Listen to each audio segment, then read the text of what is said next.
मित्रांनो, तुमच्या मुलांना परीक्षेच्या वेळेस जबरदस्त भीती किंवा ताण किंवा कशाही पद्धतीचा पॅनिक अटॅक येतो का? कारण हा खूप सीरियस प्रॉब्लेम्स आहेत. काउन्सिलिंगसाठी माझ्याकडे जे फॅमिलीज येतात, त्या पर्टिक्युलरली हाच प्रॉब्लेम घेऊन येतात. आता याचं पहिलं कारण म्हणजे काय माहिती आहे? अति अपेक्षा. म्हणजे पालकांच्या, फॅमिलीच्या पण विद्यार्थ्यांकडून खूप मोठ्या अपेक्षा आहेत. शाळांच्या विद्यार्थ्यांकडून खूप मोठ्या अपेक्षा आहेत. त्यामुळे विद्यार्थ्यांच्या स्वतःकडून पण अपेक्षा एवढ्या प्रमाणाच्या बाहेर वाढलेल्या आहेत, की मी माझ्या वर्गामध्ये पहिला नंबर माझा यायला पाहिजे, शाळेमध्ये माझा पहिला नंबर यायला पाहिजे, एरियामध्ये माझा पहिला नंबर यायला पाहिजे, 95% पेक्षा मला जास्त मार्क्स मिळायलाच पाहिजेत.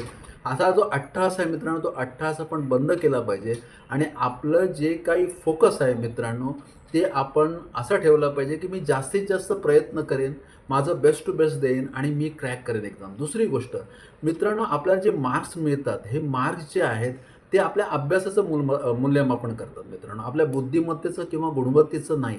हे ठसवलं पाहिजे सुरुवातीपासूनच मुलांच्या मनामध्ये किंवा त्यांच्या ब्रेनमध्ये.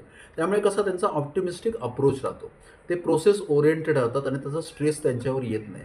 तिसरी गोष्ट कृती आराखडा. कृती आराखडा खूप महत्त्वाचा आहे. तुम्हाला ज्या विषयांमध्ये कमी मार्क्स मिळाले त्याच्यामध्ये जर तुम्हाला एक्सेल करायचं असेल तर मित्रांनो, त्या संदर्भातले जे काही तुमचे शिक्षक असतील किंवा कोचिंग क्लासचे तुमचे शिक्षक असतील, तर त्यांच्याशी बसून किंवा त्या पर्टिक्युलर सब्जेक्टमध्ये जे चांगले विद्यार्थी चांगले मार्क्स मिळतात त्यांच्यावर बसून जर तुम्ही, मला वाटतं, जर तुम्ही त्यांच्याकडून मार्गदर्शन घेतलं आणि कृती आराखडा बनवला, तर त्या कृती आराखड्याच्या माध्यमातून तुम्हाला चांगलं यश मिळू शकतं.